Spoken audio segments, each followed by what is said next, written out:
김정은이 그동안 꽁꽁 숨기고 있던 핵시설을 공개했습니다. 32년 동안 공개를 한 번도 안 했는데 갑자기 공개를 했다. 핵무기 생산 능력을 공개했다는 것이나 같거든요. 이 말은 핵무기를 늘리고 있다는 거예요. 1년에 2개의 핵탄두 생산이 가능하다는 거예요. 1년에 2개씩이면 벌써 40개의 핵탄두가 만들어질 수 있다. 미국 대선을 앞두고 개입을 하고 싶었을 수도 저는 있다고 봐요. 다음 협상에서는 핵 협상을 하자. 비핵화가 아니라 이제 핵 군축이다. 우리는 핵 보유국이야 이미. 북한은 7차 핵실험을 할 수 있는 모든 준비를 마쳤어요. 7차 핵실험의 가장 핵심은 핵의 소형화다. K는-23, 화살 1, 2, SLBM이 전술 핵탄두를 탑재할 수 있는 미사일이었다. 다연발포 같은 데도 집어넣고 쏴버리면 어디에 핵이 들어있는지 모르는 거 아니에요. 미국이나 일본을 노리는 무기가 아니라 타깃이 대한민국 니네야.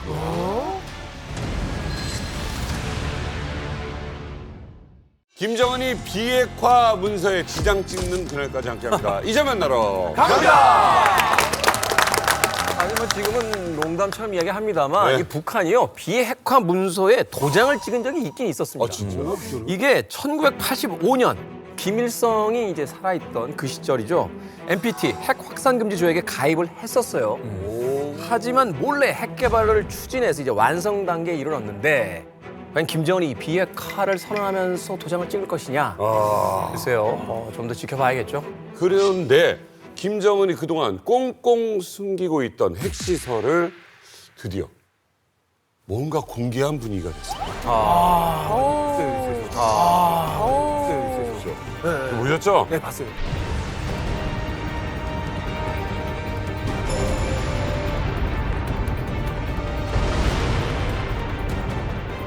경애하는 김정은 동지께서 핵무기 연구소와 무기급 핵물질 생산 기지를 현재 지도하셨습니다. 경애하는 김정은 동지께서 핵무기 연구소와 무기급 핵물질 생산을 늘리기 위한 전망 계획에 대한 중요 과업을 제시하셨습니다. 이게 지금 핵시설의 내부 어느 곳을 찍은 건데 이걸 왜 공개했을까 궁금합니다. 이게 캐스케이드라고 우라늄 농축 시설이에요. 그런데 그 규모가 굉장히 크고 굉장히 현대화돼 있고 세련돼 있다는 걸 비전문가의 눈으로 보더라도 딱 파악하실 거예요. 그동안 우리가 북한 내부의 핵 시설을 이렇게 선명한 장면으로 북한이 스스로 공개한 적은 더더욱 없어요. 딱 한 번 우리 저 기억 뇌리 어딘가에 노이즈 잔뜩 낀 북한의 핵 시설 비슷한 영상이 아른거리긴 해요. 처음으로 국제원자력기구 IAEA 사무총장이 북한 내부의 핵 사찰을 갔다가 직접 촬영한 영상이 공개됐던 적은 있었어요.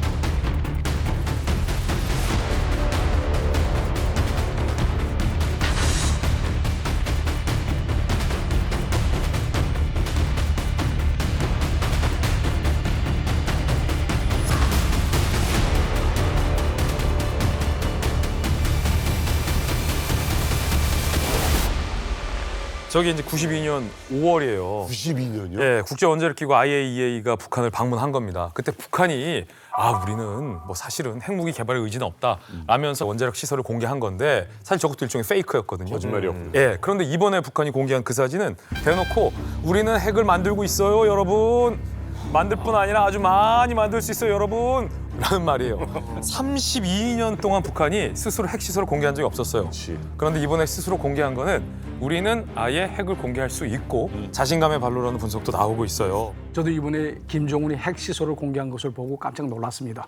제가 북한에 있을 때에도 핵시설에 대한 말은 들었어도 이렇게 영상으로 공개되거나 또 사진으로 공개된 것은 처음이거든요. 네. 그러니까 핵물질을 생산하는 그 시설을 공개했다는 것은 북한이 자기의 핵무기 생산 능력을 공개했다는 것이나 같거든요. 예, 그렇기 때문에 이제 지금까지 운분히 자기의 핵 능력을 과시했다면 이번에 이런 것을 보여줌으로써 완전히 힘자랑했다, 힘을 과시했다라고 생각됩니다. 콘터리 씨처럼 어떤 기관 또 뭐 정보기관이 미국에도 많잖아요. 그러니까 저런 사진 하나를 두고 분석관들 엄청나게 조사할 거 아닙니까? 그럼요. 32년 동안 공개를 한 번도 안 했는데 갑자기 공개를 했다. 그럼 이거에 대해서 의도에 대해서도 우리가 되게 신중하게 볼 수도 있고 또 사진을 파악해서 바닥의 색깔 아니면 그 다음에 사이즈 이런 거에 대해서 저희가 이거 에스티메이트 예상을 할 수가 있죠. 그쵸. 이게 도대체 어디 있는 건지 아니면 또 어떤 규모인 건지 또 더 깊게 보자면은 거기에 지금 사람이 제가 보기에는 5명이 보이는데 조금 더 줌해가지고 그림자 각도가 맞는지도 볼 수도 있어요.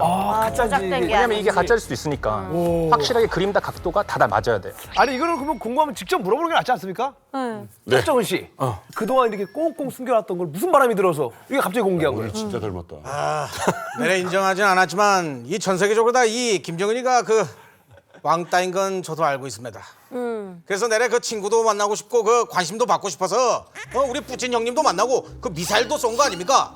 근데 요즘 들어서 이 저에 대한 관심이 날이 갈수록 줄어드는 겁니다.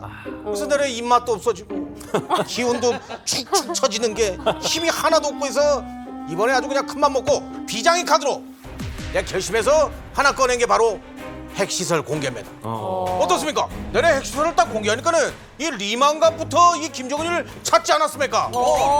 앞으로 더 어마어마한 것을 공개하도록 하겠습니다. 진짜 같아. 짭조한 말이 맞습니다, 사실은. 그래요? 왜냐하면은 그 미국 대선을 앞두고 북한이 자기 존재감을 과시해야 되는데 지금 우크라이나에서 전쟁하고 있고요, 이스라엘하고 히즈볼라가 전쟁하고 있거든요. 관심사를 밀려난 겁니다. 라고 했을 때 뭔가 카드가 필요해서 핵시설을 확 공개해버린 거죠. 상식적으로 핵무기 가진 나라에서 자기 나라 핵시설 공개하는 나라 없거든요. 이거는 당연히 이제 정치적 제스처를 취하는 거고요. 그 바탕에 또 이제 어떤 게 깔려 있냐면은 그 전까지만 해도 핵시설을 감췄어요. 그렇죠. 있는 것도 없다, 있는 것도 없다라고 했는데 이번에 아예 드러냈지 않습니까? 이건 뭐냐면 달라졌다는 겁니다. 과거에는 우리가 비핵화 이거 가지고 협상했는데 비핵화가 아니라 이제 핵군축이다. 우리는 핵 보유국이야 이미 선언했고 이걸 기정사실화하고 그 다음에 우리한테 협상하든지 말든지 하자라고 대외적으로 선언하기 위해서 이번에 이제 사진을 공개해버린 거죠. 그런데 저 사진 한 장으로 이따 오늘 전문가분들 많이 모셨는데 북한이 얼마나 핵을 만들 수 있고 어떤 종류의 핵을 만들 수 있고 얼마만큼의 핵물질 원료를 생산할 수 있는지가 계산이 다 돼요. 네. 잠시 후에 오늘 이만갑에서 최고의 전문가들 모시고 쉽게 전격 공개해드리겠습니다. 그래서요, 오늘은 뉴스에서는 만날 수 없는 이 북한의 핵시설과 제7차 핵실험에 관한 아주 디테일하면서도 전문가들의 어떤 식견이 담겨져 있는 이야기들을 완성형으로 저희들이 정리해서 여러분들과 함께 이야기를 나눠보도록. 뭐 이만큼 보면서 이번 주는 뭔가 복잡해, 딴 거 볼까? 라시는 분들 오늘 그런 생각 안 하셔도 됩니다. 저희가 세대별로 맞춤형으로 모두가 알아들을 수 있는 아주 쉽고 재밌는 이 핵 이야기를 준비를 했습니다. 오늘 사실 무서운 얘기죠. 오늘 부제가 있어요. 예. 오늘 부제가 김종민을 이해시켜라. 아 쉽지 않은데요. 쉽지 않은데. 자, 오늘 이 핵에 관련된 이야기 풀어주실 두 분을 소개해 드리겠습니다. 한 분은요, 카이스트 출신이십니다. 물리학 박사시고 밀떡들의 덕후들의 왕덕후. 네. 최승병 박사님 모셨고요. 반갑습니다. 자, 그리고 또 한 분을 모셨습니다. 이 대한민국 군인들의 이 제갈공명들이 모여 있는 곳이 있습니다. 한국국방연구원 소속의 이상민 대령을 모셨습니다. 반갑습니다. 대학원 뭐 이런 거 많이 들어봤어요. 어떤 곳입니까? 좀 소개해 주시면. 예, 한국국방연구원은 우리 국방 분야에서의 싱크탱크로 알려져 있고요. 네. 북한의 위협에 대해서 분석하고 평가하고 어떻게 싸울지, 네. 싸울 때 어떤 무기로 싸울 것인지 이런 이제 정책적인 연구들을 하고 있고, 특히 이제 제가 있는 북한군사연구실이라고 하는 데서는 북한의 핵과 미사일 그리고 화생방 위협 이런 것들을 주로 담당해서 하고 있는데. 심지어 최근에는 오물풍선, 요즘 이제 쓰레기 풍선이라고 부르는데, 예, 쓰레기 풍선의 위험성, 왜 북한이 저런 것들을 날려보내는지, 그리고 어떻게 대응을 해야 되는지, 최근에 한국형 스타워즈 프로젝트라고 해서 레이저로 요격하는 이런 시스템들을 좀 분석을 해서 정부에 또는 군에 그런 곳이구나. 그런 일들을 하고 있습니다. 또 최승병 박사님은 물리학 전공이신데 엄청난 또 밀떡이시라고 하시는데. 아유, 엄청난 것까지는 아니고요. 제가 사실 물리학을 전공한 다음에 취미로 전쟁사를 많이 연구했어요. 그러다가 이제 제가 또 하는 분야가 전쟁사 속에 우리 수많은 여러 가지 무기들과 과학기술 발전들을 이 나름 이 전공자의 시각으로 엮어서 그런 걸 좀 이해하기 쉽게 설명드리는 역할들을 하고 있습니다. 너무 좋은 게 썬킴 교수랑 다르게 자격증이 있는 거야. 여기 밀떡하고 좀 다른 밀떡이지. 다른 밀떡. 틀렸어. 흑백 뭐 하는 거야? 밀떡계 흑백. 흑백 밀떡 좀.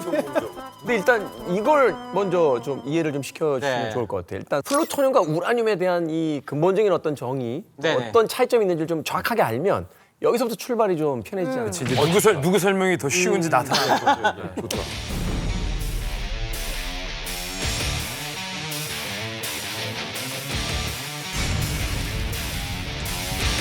간단하게 이제 그 핵폭탄을 만드는 재료가 이제 우라늄도 있고 이제 플루토늄도 있거든요.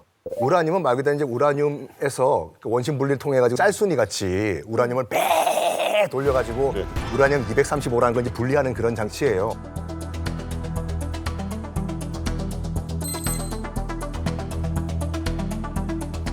플루토늄은 이미 처리가 된 폐연료봉에서 지구상에 존재하지 않는 플루토늄이라는 물질을 끄집어내는 거예요. 더 복잡해요. 네. 복잡성을 한번 우리가 비교해 볼 수 있는 것이 히로시마에 떨어졌던 것이 리틀보이라고 이게 우라늄 폭탄이었거든요. 네. 나가사키에 떨어졌던 것이 이제 팻맨이라고 플루토늄탄이었어요. 달랐어. 네. 봐봐요. 리틀보이 우라늄탄이잖아요. 작아요. 우라늄으로 만들었기 때문에 그렇게 복잡하지가 않아요. 나가사키에 떨어졌던 팻맨은 저 짝정문같이 팻맨. 뚱뚱해. 닮았어요. 닮았어요. 아니 원자탄이랑 닮았어요? 아니, 그래서 말씀드리면은 우라늄탄 같은 경우는 돌리면 되니까 그러니까 대놓고 그래 우라늄탄은 엄청나게 만들 수 있다라고 공개한 거예요. 그러네요. 아, 뭐 제가 아무래도 이 썬킴 교수님의 현란함을 당하기 어려우니까 저는 정석대로 제대로 알려드리도록 네, 하겠습니다. 여태 정석이 아니었다는 거죠. 그럼 우리가 야매라고 하죠, 야매. 이해를 한 것 같은데 이해를 못했는데도 이해를 한 것 같은 느낌을 받아. 왜 다 내 저기야 다. 아, 네. 우리 흔히 들어보셨을 텐데 핵폭탄에는 원자폭탄과 수소폭탄이라는 게 있지 않습니까? 그 중에서도 이건 지금 원자폭탄에 대해서 얘기하는 겁니다. 원자폭탄의 이 폭발력을 만드는 힘은 자, 우리 원자에는 가운데 이 단단한 씨앗 같은 원자 핵이 있다고 들어보신 기억이 있을 겁니다. 이 원자 핵에 중성자를 쏴서 이걸 갖다가 쪼개지게 만드는데요. 그 쪼개질 때 나오는 에너지가 이 우리 원자력과 원자폭탄의 그 힘의 원천입니다. 근데 이게 아무 물질이나 아무 원자핵이나 갖다 놓고 막 중성자를 쏜다고 해서 이게 쪼개지지가 않죠. 그렇죠. 이 특별한 물질들만 이렇게 깨지게 되는데 네. 그것이 바로 우리가 흔히 얘기하는 핵분열 물질, 줄여서 우리가 핵물질이라고 하는 것입니다. 그리고 가장 많이 알려져 있는 게 이 우라늄과 플루토늄입니다. 우라늄은 비교적 우리나라에도 많이 분포하고 있습니다. 특히 북한에 많이 분포하고 있었고요. 그러니까 자연적으로 존재하는 이런 물질입니다. 네. 이 우라늄 속에는 사실 핵분열을 일으킬 수 있는 물질과 그렇지 않은 물질이 또 섞여 있습니다. 좀 가벼운 우라늄 235라는 이런 물질이 이 핵분열을 일으킬 수 있는 물질인데 문제는 이게 우라늄 광석 1kg를 캐면은 0.7%밖에 없습니다. 굉장히 조금이에요. 그러니까 이 캐낸 우라늄 요 광석과 다시 그 0.7%를 모으면 그게 바로 우리 핵분열을 일으키는 그 금속 덩어리가 되는 겁니다. 야, 이 설명이 고급스럽고 정확하지 않아. 이걸 아까 짤순이라고 한 거예요. 나는 놀란 게 어머니들 쌀순으로 설명해야 돼. 어떻게 질문 있습니다. 네. 나 학교 다닐 때도 안 했던 질문을. 항상 뉴스를 보면 네. 우라늄과 플루토늄이 나오는데 같은 얘기 같단 말이에요. 왜냐면 네네. 폭탄 만드는데 뭐 같은 거지 뭐가 다르냐. 그럼 이게 된장과 청국장 차이인지 아니면 아예 다른 애인지 김치찌개 같은 건지. 근데 굉장히 비슷합니다. 우라늄은 자연계에 존재하는 이런 원소이지만은 플루토늄은 자연계에 존재하지 않아요. 그럼 어떻게 만드느냐? 아까 우라늄 235를 빼내고 남은 우라늄이 또 있을 거 아니겠습니까? 그 찌꺼기를 갖고 만드는 게 바로 플루토늄입니다. 아, 인조기 같은 거네. 이게 나중에 이제 콩비지 같은 거네요. 너 두부를 이해했네. 그럼요. 맛있게 찌개 끓이듯이 그거 갖고 또 하는데요. 질문이요. 그렇죠. 네. 그럼 두 개를 가지고 원자폭탄을 만들었을 때 네. 성능 차이가 있나요? 있습니다. 여러 가지 차이가 있는데 그거는 좀 뒤에 방송을 아시잖아. 원에서. 밀떡계의 왕밀떡이라고 했는데 와 이거 뒤에 궁금하다. 오늘 방송 나오고 나면 썬킴 무용론 이런 거 썬킴 무용론 이런 거 무용을 해?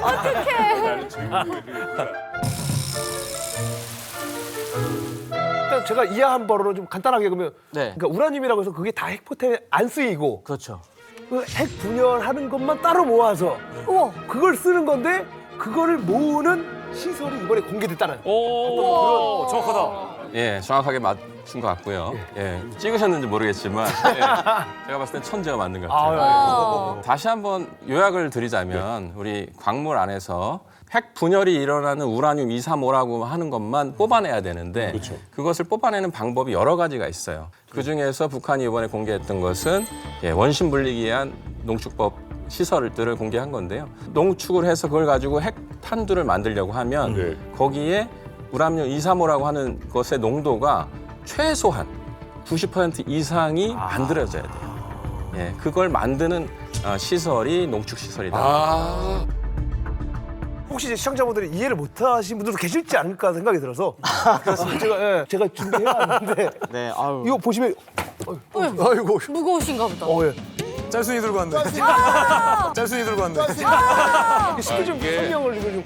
야채 그 물 빼는 거. 네. 자, 이거 어떻게 야채 탈식입니다. 이걸 제가 어떻게 쓰는 거예요? 혹시 이해가 안 되실까봐 네. 제가 이걸 한번 준비해 달라고 요청을 드렸는데 잘 또 한번 해주셨습니다. 해봐야겠다. 이게 딱 그 구조가 굉장히 비슷해요. 우리가 지금 저 김정은이 공개한 이번에 사진에서 보시면은 밑에 은색 통이 보이는데 그게 이 밖에 요 통이라고 보면 되고요. 사실 그 안에 이렇게 돌아가는 로토라고 하는 게 안에 들어가 있는 겁니다. 요 안에 제가 요 약간 무거운 공이랑 가벼운 공을 준비했습니다.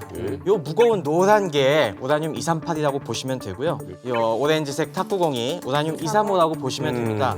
그래서 요걸 갖다가 이렇게 탈수통 안에 집어넣고서 얘를 돌리면은 어떤 일이 벌어질까요? 한번 제가 돌려보겠습니다. 이걸 한번 돌려보겠습니다. 지금 상태에선 잘 섞여 있죠. 네. 오, 저 진짜 돌아가네. 그렇게 하는 거야? 야, 수동이었구나. 무거운 애가 바깥으로 빠지겠죠? 무거운 애가 바깥으로 빠지겠죠? 자, 여기까지만 한번 해보고 딱 열어보면 딱 열어보면 그대로 되네. 요게 노란 공들이 바깥쪽으로 가고. 바깥 주변부로 이제 몰리고 좀 더 가벼운 탁구공들은 가운데로 몰려 있는 걸 알 수가 있습니다. 그럼 요 가운데 몰린 그 가벼운 그 우라늄들 갖다가 싹 뽑아내서 그 다음 원심 분리기로 한 번에 다 이게 모이지 않기 때문에 계속 반복하면서 여러 단계를 반복하면서 모으는 겁니다. 야, 참 열심이다. 그래서 아까 사진 보면은 뭐 여러 대가 동렬식으로 있는데 그게 이제 넘기고 그런 건가요? 맞습니다. 이게 보통 우리 원자력 발전소에서 쓰는 전홍축 우라늄 같은 경우는 한 15단계 정도 거쳐야 되고 고농축은 무기에 쓸 정도로 고농축은 한 50, 60단계 정도를 거쳐야 이게 농축이 됩니다. 그걸 조금 농축된 걸 그 다음으로 보내서 또 돌리고 그 다음으로 보내서 또 돌리고 그 안에 또 이걸 반복하면서 뭐 5, 60단계를 거치면은 90%까지 농축된 이런 우라늄을 만들 수 있다는 것이죠. 여기서 한 가지 이제 궁금해지는 게 이런 겁니다. 이제 우라늄 농축 시설을 좀 보여줬단 말이에요. 근데 저 시설 자체가 뭐 당장 만들어라고 해서 북한의 어떤 경제력이라든지 기술력을 가지고 뭐 일주일이나 한 달 만에 만들 수 있는 건 아니고. 그렇죠. 그럼 꽤나 오랫동안 장기적으로 저것을 준비했고 결국 이제 만들어냈다는 건데 그럼 언제부터 저런 시설들을 이제 만들기 시작했고 이제 완성 단계까지 오게 된 겁니까? 북한이 이 우라늄 농축 시설을 가진 건 이미 오래전에 가졌다고 생각을 합니다. 제가 알기로는 그 2000년대 초기에 시작이 돼서 2000년대 후반기에 완성된 것으로 지금 알고 있는데 사실 우라늄 농축 기술은 파키스탄에서 들여왔거든요. 네, 그리고 또 북한과 파키스탄 사이에 핵 기술과 미사일 기술을 서로 맞교환했습니다. 이때 왕따들끼리 이렇게 예. 그래서 이제 그게 1990년대 중엽입니다. 이때 그 파키스탄의 핵 물리학자 압델카디르 한이라는 그 박사가 북한에 13차례 이제 방문을 하거든요. 그리고 또 1994년에는 당시 총리였던 베나지르 부토가 공식 북한을 방문합니다. 또 이제 파키스탄 군 총참모장이 북한을 방문하고 또 반대로 1996년에는 노동당 군수공업 담당 비서였던 전병호 비서가 또 파키스탄을 방문합니다. 이렇게 이제 이 기간에 굉장히 북한과 파키스탄 사이의 군사적 교류가 끈끈해지기 시작한 그때. 그러네. 그러면 왜 그 파키스탄에서 핵 기술을 북한에 넘겨줬냐? 네, 왜? 일단 파키스탄과 인도의 그 역사를 좀 봐야 되는데 두 나라는 원래 한 나라였어요. 인도는 힌두교고 파키스탄은 이슬람교잖아요. 이 종교 갈등 때문에 각자 100만 명씩 죽이고 분리 독립이 돼요. 100만 명을요? 원수도 이런 원수가 없어요. 종교 때문에 갈라져요. 파키스탄과 인도가. 근데 1974년도에 인도가 핵 개발에 성공을 해요. 근데 딱 파키스탄 입장에서 봤을 때는 자기 왼수 나라가 핵 개발 성공했잖아요. 그때 이제 그 파키스탄 정부가 무슨 얘기를 했냐면 풀뿌리를 캐먹는 한이 있더라도 우리도 핵 개발을 해야 되겠다. 북한이네. 라고 해서 당시 유럽에서 활동하고 있던 방금 말씀하신 칸 박사라고 파키스탄의 핵 아버지를 초빙을 해와요. 그래서 핵 개발에 성공을 했는데 문제는 뭐냐면 이거를 핵 폭탄을 만들어도 실어 날 수 있는 투발체가 필요하잖아요. 미사일이요. 그 정말 핵 개발에 목을 맸던 북한 정부가 딱 보니까 지금 파키스탄이 핵 개발을 성공했는데 미사일이 없어. 어이 파키스탄, 우리 맞교환하자 우리가 미사일 기술 줄 테니까 너희는 우리 핵 개발을 도와달라. 이래가지고 파키스탄 핵 기술이 북한으로 넘어오게 됩니다. 근데 그게 벌써 몇십 년 전 일이잖아요. 이 원심 분리기 생산 시설을 그때 이제 파키스탄에서 이제 칸 박사가 가서 이제 만들어줬다 이렇게 이야기를 하시는 건데 수십 년 전에 가져갔던 원심 분리 그 시설로 지금 계속 돌리고 있는 겁니까? 그렇다면 이게 과연 지금까지 유지가 되고 있을지도 의심스러운데. 네, 그렇습니다. 지금 바로 그 부분이 이번에 공개된 핵시설에서 저희가 놀란 부분인데요. 저희도 그런 노후 시설들을 상상했었는데 보시면은 반짝반짝 만든 지 얼마 안 되고 지금 만들고 있는 부품들도 있는 것 같고 이게 20년 전에 만들었을 리가 없다. 그러니까 그리고 그 당시 파키스탄이 넘긴 걸 P2라고 하는데 그 P2 모델이랑은 또 규격도 조금 다릅니다. 그러니까 이거는 북한이 자체적으로 이 생산 설비를 갖추고 어느 정도 개량까지 해서 지금 완전히 또 새로운 시설을 만들었다는 걸 의미하는 것입니다. 머리는 좋아. 처음 북한이 파키스탄한테 넘겨받은 원심 분리기는 높이가 2m 정도였다고 합니다. 근데 지금 우리가 사진으로 보면 김정은의 키하고 거의 비슷하거든요. 그럼 1m 70에 뭔가 좀 작아졌다는 거지 않습니까? 그래서 그 리버스 엔지니어링을 참 잘하잖아요, 북한이. 그러니까 자기 기술이 없으면 기계를 남의 걸 들여와서 네. 뜯어보고 맞아요. 거꾸로 역설계 제일 잘해요. 해가지고 그다음에 이제 역설계하면서 업그레이드를 하겠죠. 실제로 일부 국가에서 원심 분리기를 공개한 사실이 있어요. 특히 이란 같은 경우에 이란에서 이제 초기 모델부터 최신형 모델까지 쭉 전시도 하고 그 사진들을 좀 분석해 보면 처음에 나왔던 원심 분리기의 외부 케이스에는 이 열선이 이렇게 감겨져 있는 게 보입니다. 근데 그러면 그 열선이 왜 필요한가를 먼저 설명을 좀 드리자면 우라늄은 상온에서는 고체예요. 그런데 이것을 원심 분리기를 통해서 우라늄 235만 뽑아내려고 하다 보니까 기체로 만들어야 되잖아요. 온도를 올려야 되는 거죠. 열을 가하기 위해서 외부에 열선이 감겨 있다라고 이제 우리들은 이야기를 하는데 이란 것도 최신 모델을 보면 그 열선이 사라져요. 내장돼 있는 거. 그렇죠. 안으로 들어. 기술이 좋아지니까 안으로 들어가는 거예요. 그래서 요번에 북한이 공개했던 원심 분리기의 가장 큰 특징은 그 열선이 사라진 게 아닌가. 그 얘기는 굉장히 최신형의 원심 분리기를 북한이 개발하려고 하고 있다. 또는 개발해서 갖고 있다. 이렇게 평가할 수 있을 것 같습니다. 일단 원심 분리기의 성능을 높이기 위해서는 뭘 높여야 될 것 같습니까? 모터. 그렇죠. 여기 돌려야 될 거 아니에요, 일단. 이게 속도가 빨리 돌아가면 빨리 돌아갈수록 이게 분리 효율이 되게 좋아집니다. 네. 근데 이 수준이 어느 정도냐면은 보통 이게 초당 한 1000에서 1500번, 1분에 한 5만 번에서 거의 10만 번 가까이 돌게 됩니다. 이야. 근데 이렇게 고속으로 잘 돌려면은 균형이 아주 딱 맞아 떨어져 있어야지 가공이 아주 대칭적으로 잘 돼 있어야지만 이게 그렇게 돌지 조금만 여기 불균형이 있으면은 산산이 깨져버려서 완전히 시설이 망가져요. 대참사가 날 수 있습니다. 여기서 정밀하게 가공할 수 있는 기술이 있어야 되는데 북한에서 그동안 이런 정밀 공작 기계들도 많이 입수해 갔습니다. 이 대단한 걸 저희가 해냈습니다. 우리 북조선의 놀라운 기술을 한눈에 알아봐 주셔서 대단히 감사합니다. 이걸 칭찬으로 들어? 사실 다른 건 몰라도 이 김정은이가 이 핵만큼은 정말 진심인 거 여러분들도 다 아시죠? 알죠. 때도 네. 그래서 저는 집에서 와이프, 딸 이렇게 해서 핵가족입니다. 에라이. 이야. 그만큼 핵의 진심입니다. 아니 이게 이상하잖아요. 분명히 제재가 있었다고요. 거기다 대고 저런 시설을 만들 수 있는 스스로 만든다? 뭐야 이건? 근데 저도 북한에 있을 때 그런 얘기는 많이 들어봤어요. 우라늄이 그냥 팠다 하면 우라늄 나온다는 거예요. 김일성이 계속 그랬대요. 팠다 하면 우라늄 나오고 뭐 누워서 잤다 하면 군인들이 막 머리 어지럽다고 할 정도로 우라늄 많이 나온다. 그러니까 파면 나온대. 북한이 그 우라늄 매장량이 전 세계적으로 3위권에 있다고 합니다. 엄청 많아. 예, 그럴 정도로 우라늄이 굉장히 하필 북한에. 예. 그러니까요. 그러니까 이 우라늄 광산에서 종사하는 그런 노동자들이 굉장히 많단 말이죠. 그러니까 이분들이 이제 우라늄 광산에서 계속 일하는 과정에 방사능에 이제 노출이 돼가지고 이제 불치병에 걸린다거나 혹은 이제 아이를 낳게 되면 기형아를 낳는 그런 현상도 있답니다.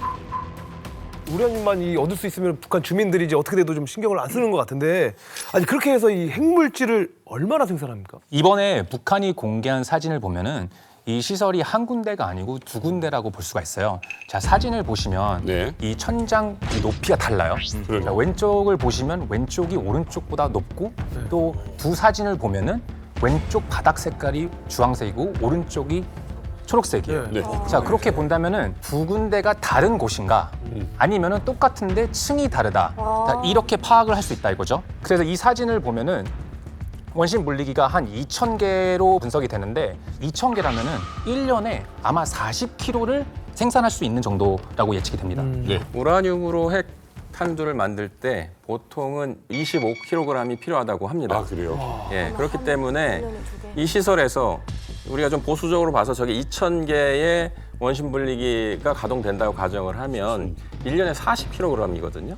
그러면 북한이 과연 25kg을 다 써서 핵탄두를 만들 것이냐. 무슨 얘기냐면 다른 기술들을 좀 더 첨가를 하면 핵물질을 적게 쓰고도 핵탄두를 만들 수가 있어요. 그러니까 예를 들어서 20kg이다. 그러면 1년에 2개의 핵탄두 생산이 가능하다는 거예요. 이거는 굉장한 겁니다. 왜인가 하면 자체적으로 원심 분리기를 생산할 수 있다는 얘기는 앞으로 내년에도 후년에도 그만큼의 시설들을 어딘가에서 설치를 해서 계속 누적이 된다는 얘기죠. 또 만들 수 있으니까 다른 곳에. 네. 덧붙여 주신 것처럼 핵 생산 시설이 과연 저기만 있겠느냐. 공개한 것이 저 정도인데 아시다시피 파라는 것을 다 보여주진 않잖아요. 그렇죠. 2010년도에 스탠포드의 핵과학자인 해커 박사가 이제 영변에 가가지고 멀리서 한번 체크를 한 적이 있어요. 그때 원심 분리기가 대략 한 2,000개 정도가 있었거든요. 근데 만약에 저게 영변이 아니다. 그러면 이론적으로는 이 짤순이를 여러 군데 분산해서 설치할 수가 있거든요. 그래서 최소 4,000개에서 10,000개 정도 갖고 있을 수가 있다. 그러면 1년에 2개가 아니라 이론적으로는 정말 기하급수적으로 핵폭탄을 만들 수 있다는 우려가 나오고 있어요. 썬킹 교수님 제대로 지적하셨어요. 여기 영변 아니에요. 아니에요? 어떻게 알아요? 국정원이 사실은 북한이 공개한 사진과 미국 측에서 받은 위성 사진을 정밀 분석을 해서 비공개로 국회 정보위에 출석해서 이 시설이 어디인지에 대해서 밝힌 적이 있거든요. 강선이라는 시설. 밝힌 적이 있거든요. 강선이라는 시설. 강선. 자, 이 강선 인근의 위성 사진이에요. 왜요? 확장 전과 확장 후 우라늄 농축 시설을 더 많이 북한이 강선에서 확장하고 있다라는 게 위성 사진으로 포착이 됐어요. 강선이라는 시설은 여러분들 많이 들어보셨을 들어봤어요. 거예요. 북한과 미국이 북미 협상을 했을 때 트럼프와 김정은이 마주 앉았죠. 그래서 트럼프가 비핵화 의지를 북한 김정은에게 직접 확인해 보기 위해서 마지막으로 물었던 곳이 너네 비밀 핵시설 더 있지 않느냐. 김정은 얼굴에다 대고 말했던 비밀 핵시설 중에 하나가 강선이었어요. 강선 열어라. 맞네. 제가 북한에 있을 때도 이 평양 근처에 있는 강선이라는 지역에 이 핵시설이 있다라는 말을 들었습니다. 근데 제 그 대학 동창생이 핵시설을 건설하고 이 보존하는 데입니다. 그리고 또 관리하는 여기에 근무하던 제 친구가 그 강선이라는 곳에 우라늄을 농축하는 그런 시설이 있다라는 걸 피뜩 얘기해 주더라고요. 그때. 예, 그래서 처음 알았습니다. 2019년에 북미 정상회담 결렬 이후에 잘 안 됐잖아요. 근데 그때 트럼프 대통령이 발표했던 미국이 파악한 5곳 중에 하나가 바로 강선단지였거든요. 그렇기 때문에 김정은이 아예 이번에 공개한 거는 세계적으로 뭐 모르는 비밀 장소가 아니었고 이미 미국에 어떻게 보면 들켰던 장소, 다 알고 있던 장소를 그냥 이번 기회에 얘기한 거죠. 그래서 좀 박사님에게 여쭤보고 싶은 게 영변에는 이제 플루토늄 그 생산 시설 같은 경우는 우리가 일찍이 그 위치 같은 걸 이제 파악을 하고 알 수 있잖아요. 우라늄 생산 시설은 찾기가 쉽지 않나요? 네, 쉽지 않습니다. 제가 아까 비유로 우라늄 핵 농축 시설은 탈수기고 플루토늄 농축 시설은 숯가마라고 말씀드렸는데 네, 맞아요. 그걸 이해하시면 될 것 같습니다. 우리 숯가마에서는 당연히 굴뚝이 있고 연기가 나오지 않습니까? 그렇죠. 그리고 그만큼 뜨뜻하니까 뭐 불가마로 쓸 수 있을 정도로 뜨거워지니까 원자로가 반드시 필요합니다. 플루토늄을 생산하기 위해서는. 영변 핵 원자로 같은 경우는 이미 굉장히 노후해서 아까 얘기하신 것처럼 굉장히 생산 효율이 안 좋지만은 그 작은 것도 안 보일 수가 없을 정도로 큰 시설이고 거기에 당연히 냉각탑도 굉장히 크게 필요하고 그러다 보니까 우리의 다양한 정보 감시망에서 빠져나올 수가 없습니다.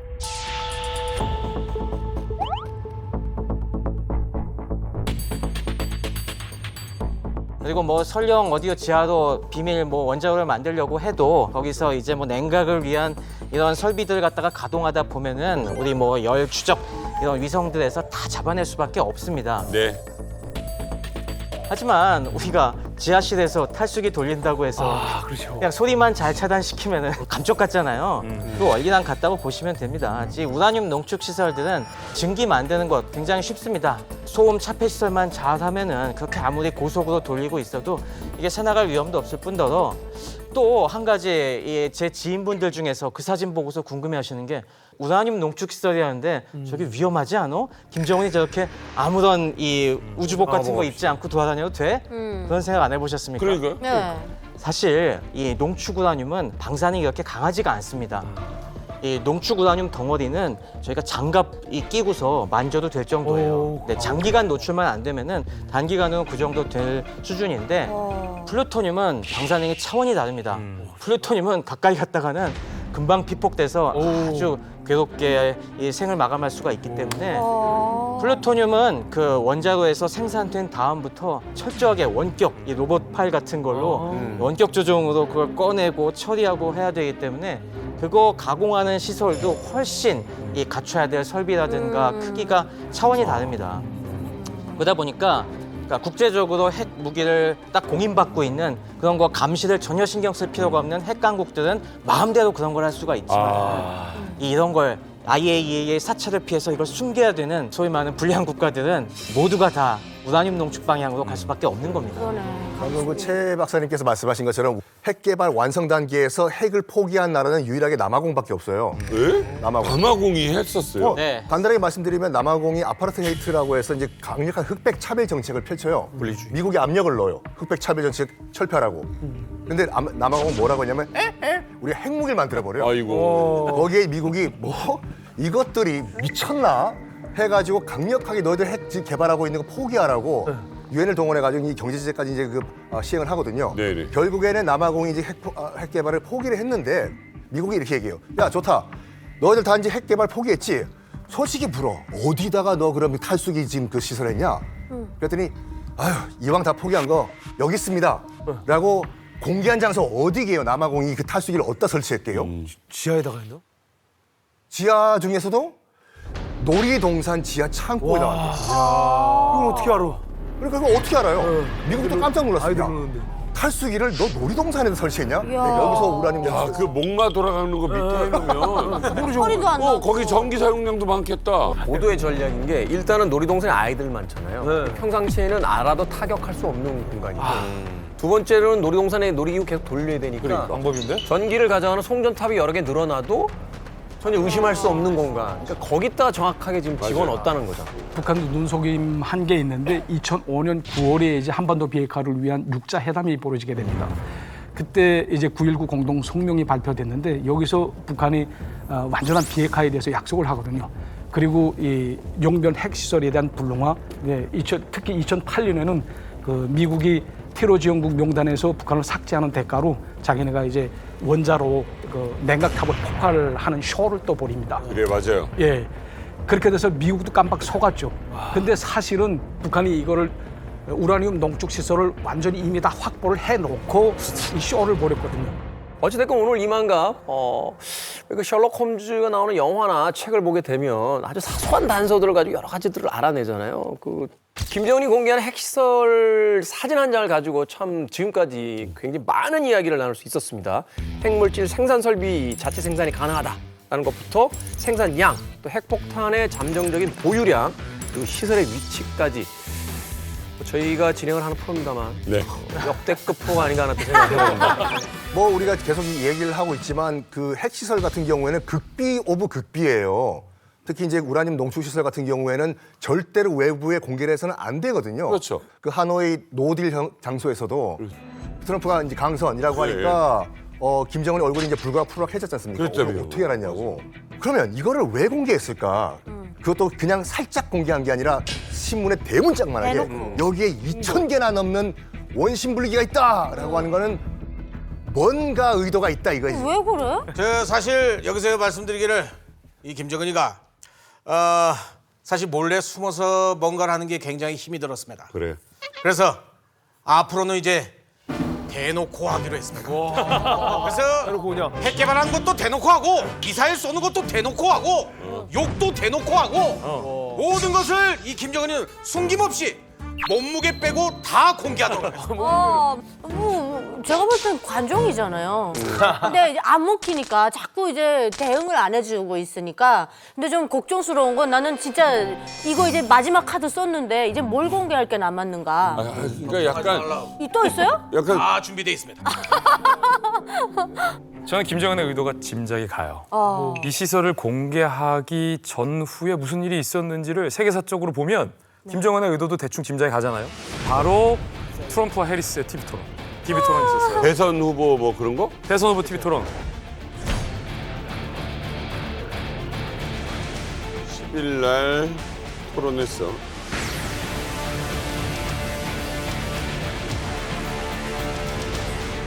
이 토론이 굉장히 중요했던 게 사실 조 바이든이 이제 출마하지 않겠다는 걸 이야기하고 이제 새로운 후보와 붙었던 첫 번째. That's the problem. Because under Roe v. Wade. This is so rich, coming from someone who has been prosecuted for national security crimes, economic crimes, election interference, 검사 출신. has been found liable for sexual assault. People can't go out and buy cereal or bacon or eggs or anything else. The people of our country are absolutely dying with what they've done. 김정은 북핵 문제가 당연히 거론이 됐고. China was afraid of him. North Korea was afraid of him. Look at what's going on with North Korea, by the way. He exchanged love letters with Kim Jong-un, and it is absolutely well known that these dictators and autocrats are rooting for you to be president again.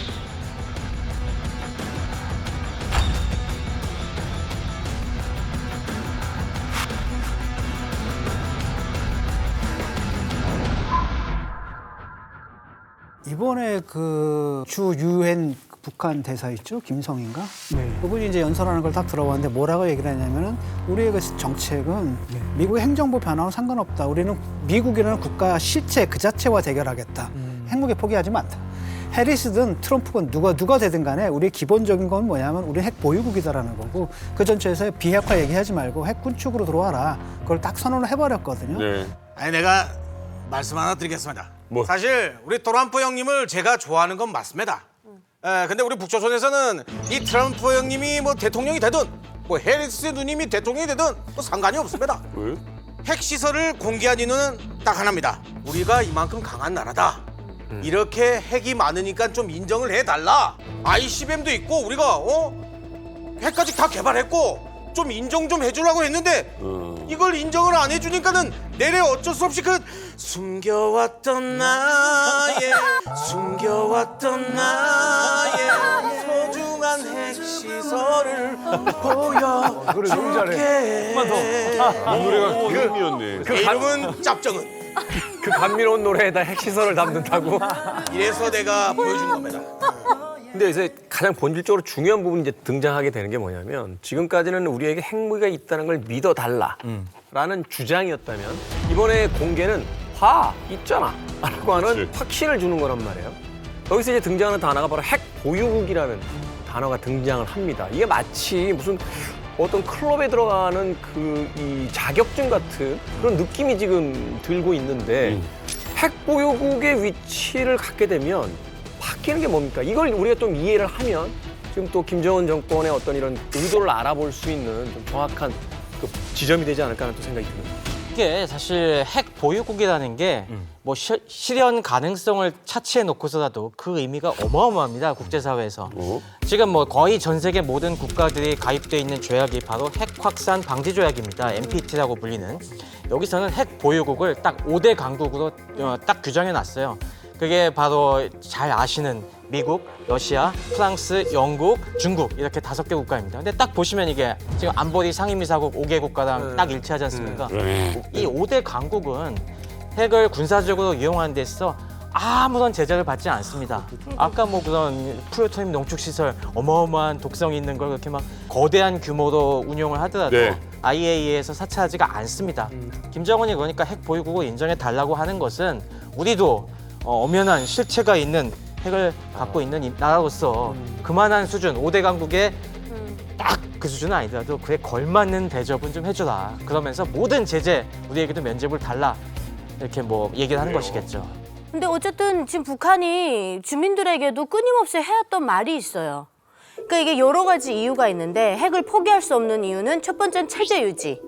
핵이 없는 북한 정권은 생존할 수가 없거든요. 그러니까 북한은 절대 바뀔 수가 없어요. 왜냐면 바뀌면 본인이 죽어요. 그래서 절대 안 바뀔 겁니다. 그래서 체제 유지가 첫 번째고 그다음 두 번째는 북한 주민들을 뭐라고 세뇌시켜 왔냐면 너희가 굶고 죽고 허리띠를 절라매는 건 내 잘못이 아니야. 미국 놈들 때문이야. 근데 우리가 핵을 만들어 놓잖아. 그럼 알아서 쌀도 가져오고 기름도 가져오고 우리 앞에 와서 무릎까지 꿇는다. 이렇게 얘기를 했거든요. 근데 이걸 이제 와서 내려놓는다? 그럼 북한 주민들 완전 너무 허무한 거예요. 그럼 우리 아버지 어머니 할아버지 할머니는 뭐 때문에 죽었는데 왜 굶겨 죽였는데 이렇게 되죠. 그다음에 또 세 번째 북한이 항상 하는 얘기가 있어요. 이 세계에는 큰 나라도 있고 작은 나라도 있지만 큰 나라라는 이유로 자기네만 핵을 가지고 작은 나라는 핵을 못 가지게 하는 건 말이 안 된다.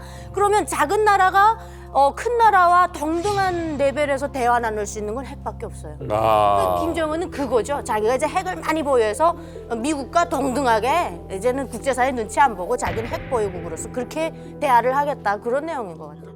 그거지. 의도는 알겠지만 지금 조기 축구회를 하고 있는데 프리미어리그 나도 끼워줘. 인정해주냐는 거죠. 나도 장비는 다 프리미어리그에서 그 장비를 쓰고 있어. 와가지고 그거잖아. 아니 실력 테스트는 그래도 한번 받아봐야죠. 야, 나 축구공 있다니까? 그렇지. 국제공인구 있어 축구공. 유니폼 입고 다 있다니까? 근데 뭐 최근에 그 IAEA 국제 원자력 기구 있잖아요. 여기 의장이 이상한 말을 해요.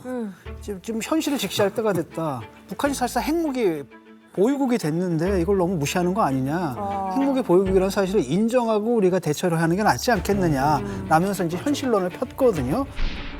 라파엘 그로시 국제 원자력 기구 IAEA 사무총장이 현지 시각 어제 AP통신과의 인터뷰에서 북한의 핵무기 보유 사실을 인정해야 한다고 주장했습니다. We need to recognize the fact that the DPRK not legitimate but factually real possession of nuclear weapons. 이게 뭐 온갖 제재를 해도 계속 핵 개발을 계속 하다 보니까 일각에서는 어떤 얘기가 나오는 거냐. 그래 그냥 지금 가진 건 인정해 줄 테니까 핵 군축이죠 이제. 더 이상 늘리지 마라. 동결을 하거나 이런 쪽으로 협상하는 게 현실적이지 않느냐. 이런 좀 발상법도 나오는데 이것도 쉽지는 않을 겁니다. 이분이 이제 바로 비판을 받았고 다만 이제 트럼프가 쇼맨십이 있잖아요. 그러니까 뭐 항상 이런 식입니다. 선동이거든요. 그러니까 바이든 해결 못했지. 난 한대니까. 김정은 쟤 나 무서워해. 뭐 이런 거죠. 그러니까 되든 안 되든 간에 한번 김정은 또 다시 한번 이른바 엿을 먹이는 차원에서라도 쇼를 또 한번 할 수가 있는 거고 그런 것들이 좀 우려가 되죠. 북한이 핵을 개발하고 지금 이렇게 진행돼 있는 게 놀라운 사실은 아니에요.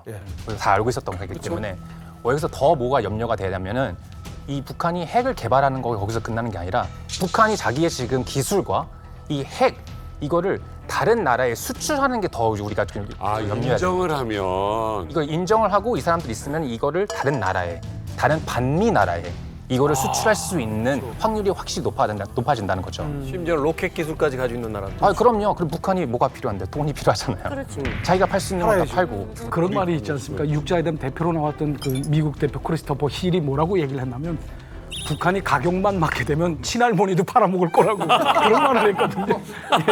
근데 그러니까 IAEA 사무총장의 말 다음날 자기도 놀래가지고 아니라고 그거 아니라고 막 그렇게까지 얘기했어요. 근데 이게 인정해주면 아주 골치 아픈 거죠? 아주 골치 아픈 거죠. 이게 이렇게 쉬운 문제가 아니에요. 왜냐하면 인정을 하게 되면 안 되는 행동을 해가지고 항상 우리가 노 했는데 아 답이 안 나온다. 그래 얘네들이 원하는 거 그냥 인정해주고 다음 단계로 넘어가자 이러면 그러면 세계적으로 어떤 이미지가 될까요? 그렇죠. 야 미국도 계속 졸르면 언젠가는 오케이 해주겠다. 그럼 다른 나라에서도 이 택틱을 보고 똑같이 행동할 수 있단 말이에요.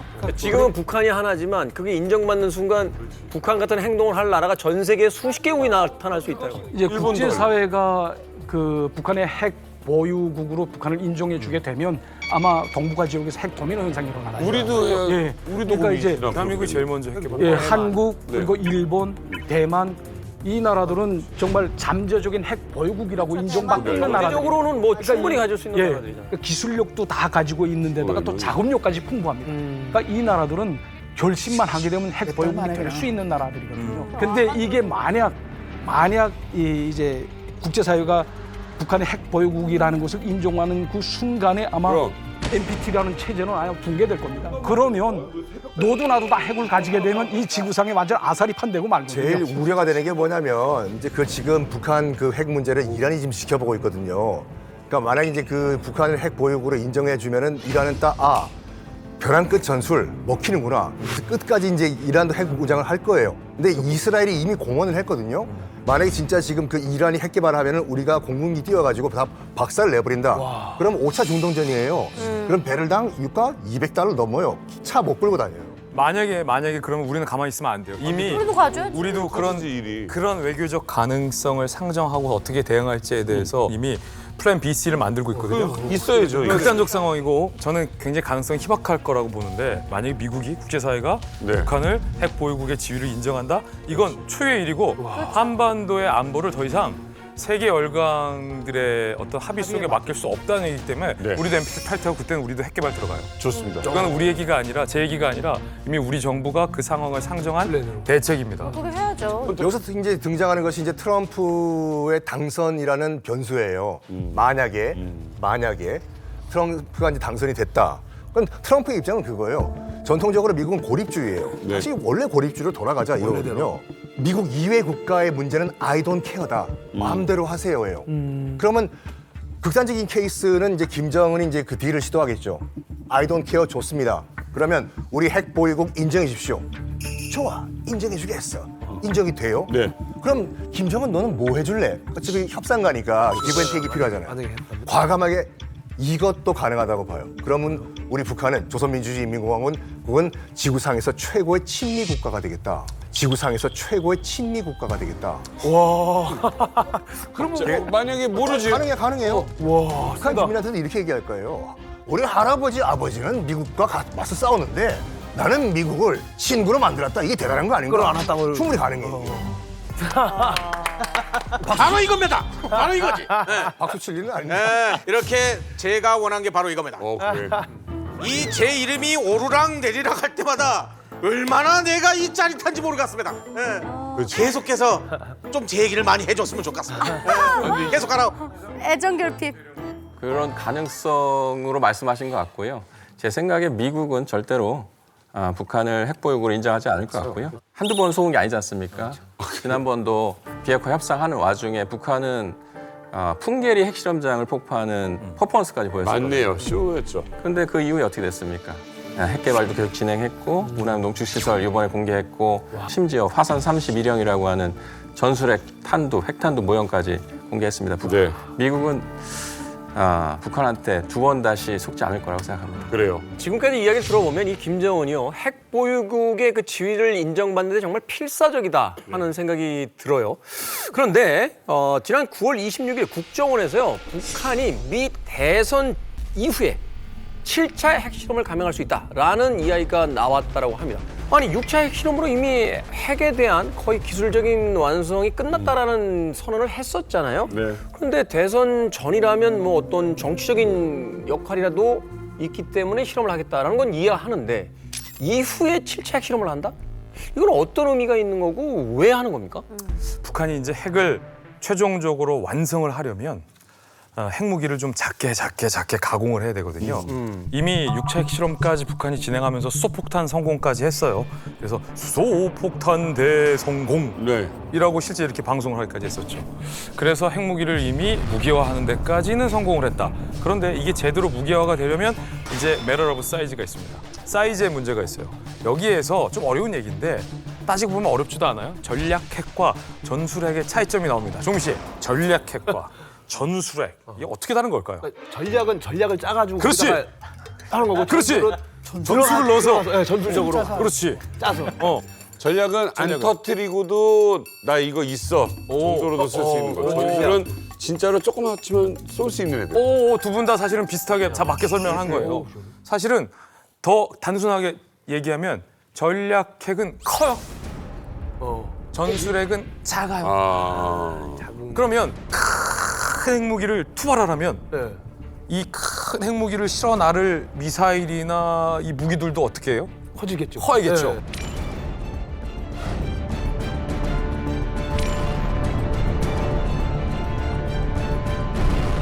그렇다 보면 크기 때문에 우리나 미국이 쟤네 전략 핵무기 쏠라고 지금 점점 움직이는구나. 이게 다 보이죠? 그래서 전략핵은 보유하고 있다는 것만으로도 위협적이에요. 근데 실제 쏘기까지 여러 가지 제약이 있죠. 파괴력도 크기 때문에. 그런데 전술핵은 이걸 굉장히 작게 만드는 거예요. 네. 여러 차례 핵실험을 통해서. 그러면 핵 탄두가 이렇게 작아지면 꼭 대형 미사일이나 뭐 잠수함 같은 게 없이도 아주 작은 수단에서도 핵무기를 실어서 발사시킬 수가 있죠. 장사정포, 전투기, 풍선까지는 아직 현존하는 기술은 없어요. 대신 대형 풍선보다 작은 그거 싫어하는 거 아니야? 배낭까지는 이론적으로 가능해요. 배낭이요? 핵 배낭.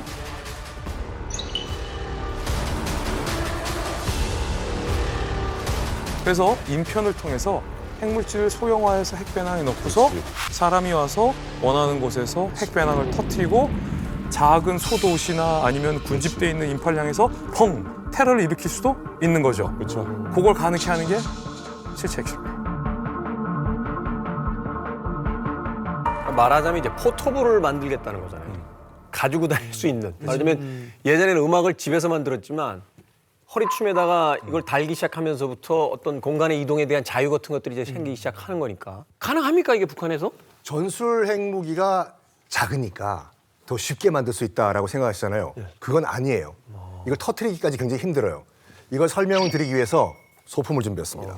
자, 지금 나무 조각을 갖고 왔는데 이게 우라늄이에요, 이게요. 핵폭탄을 만들기 위해서 최소한 우라늄이 25kg가 필요해요. 네. 그럼 이게 하나에 5kg라고 치면은 하나, 둘, 셋, 넷, 다섯. 이렇게 우라늄이 있어야지 폭발이 가능해요. 최소한의 그 무게예요, 25kg요. 그런데 이거를 우라늄을 이렇게 25kg를 써가지고 한 방에 터뜨리는 것보다는 쪼개서 전술 핵무기로 만들면은 5개를 쓸 수가 있잖아요. 실어 날리기도 편하고. 그렇죠. 간단한 예로 핵 가방 메고 들어와가지고 정말 극단적인 예로 우리 원자력 발전소 근처에 가서 터뜨리면은 뭐 누가 터뜨린지도 모르고 이건 핵 가방이 아니라 원자력 발전소가 스스로 터졌다라고 얘기할 수도 있는 거예요, 이건요. 문제는 이게 우라늄 25kg가 있어야지 이게 폭발이 가능하거든요. 아, 그래요? 이게 쪼개지면은 그만큼 폭발이 힘들어요. 오히려? 그래서 만약에 내가 김정은이라고 하면 지금 김정은과 그의 과학자들은 이걸 굉장히 고민하고 있을 거예요. 이거를 25kg를 5개로 쪼개가지고 조그만 전술 핵무기로 만들 수 있는 기술을 개발하자. 1인분 한 집 배달 가능하게 하는. 왜 이렇게 쉽게 설명을 하지? 일단 이 핵물질을 어떻게 터뜨리는지 궁금하지 않으십니까? 좋아요. 네.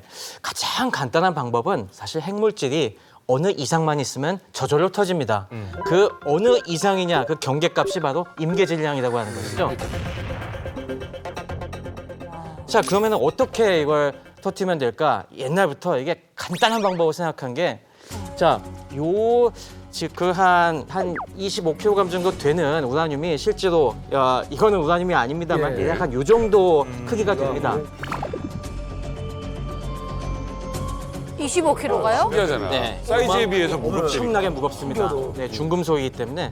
그래서 이 초창기의 아이디어는 요만큼 있으면 터져버리니까 이걸 쪼갭니다. 쪼개서. 반으로 쪼개갖고 이렇게 떨어뜨려 놓고 있다가 이 딱 트리거링을 하면은 이걸 딱 합치게 해갖고 이 합쳐지는 순간 이게 반응이 일어나면서 뻥 터지는 겁니다. 그래서 맨 처음에 히로시마에 떨어뜨렸던 우리 리틀보이라는 그 원자 폭탄이 바로 이런 원리를 이용한 것입니다.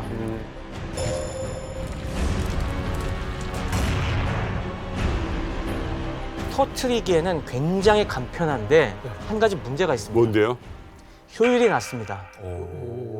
무슨 얘기냐면은 이게 떨어뜨린 상태에서 이걸 쫙 이 가깝게 만드는 동안에 딱 완전히 합쳐지지 않더라도 가까워지다가 뻥 터지면서 이게 다 타기도 전에 생산이 흩어져 버립니다. 그래서 실제로 우리가 히로시마에 떨어뜨린 리틀보이 같은 경우는 그때는 순도가 좀 낮아갖고 80% 정도의 농축 우라늄을 썼는데 안전하게 64kg을 썼어요. 근데도 그 중에서 실제 핵 반응을 일으킨 거는 1kg 정도에 불과합니다. 1kg인데도 효율이 어마어마하게 낮죠. 2%도 안 되는 겁니다. 나머지는 그냥 터질 때 산산이 쪼개져 갖고 근데 그럼에도 불구하고 그렇게 어마어마한 위력을 발휘한 거죠.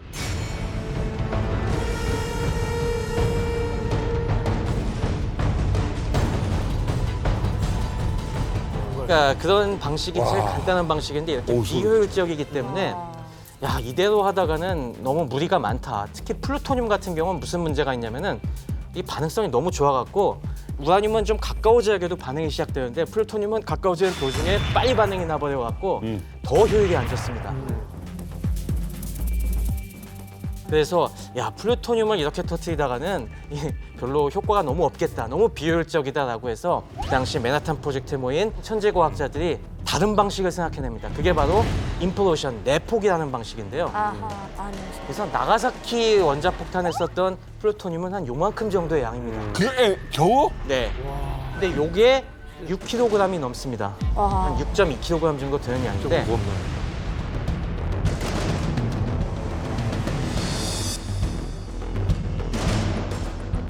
임계 질량보다는 작지만은 그래서 이 상태로는 안 터져요.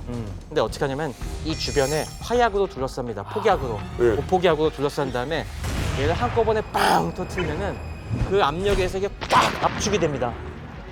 그래서 이런 방식으로 터뜨리는데 문제는 이게 굉장히 단단한 금속공이기 때문에 폭약을 아주 정교하게 터뜨리지 않으면은 이게 압축이 안 돼요. 압축이 고르게 안 되고 이게 막 찌그러지고 하면은 반응이 안 일어나요. 한쪽으로 더 많이 쏠리게 되면 이게 반대쪽으로 튀어나가게 되니까. 그렇죠, 맞습니다. 정확하게 대칭적으로 아주 이 안에 꾹 압축시킬 수 있게 네. 금속을 짜부라뜨릴 수 있을 정도의 폭발력을 제어해야 하기 때문에 이게 계산도 어렵고 정확하게 이 스위치 통제하는 것도 어렵고 해갖고 그래서 플루토늄이 그렇게 더 작은데도 불구하고 폭탄은 팬맨이라고 더 커질 수밖에 없는 폭약이 거기 잔뜩 들어가야 되니까. 맞습니다. 소형화가 그래서 또 필요한 거구나. 네, 걔들은. 김정은이 딱 그 공개된 사진 보면은 이렇게 동그란 은색 공을 놓고서 맞아요.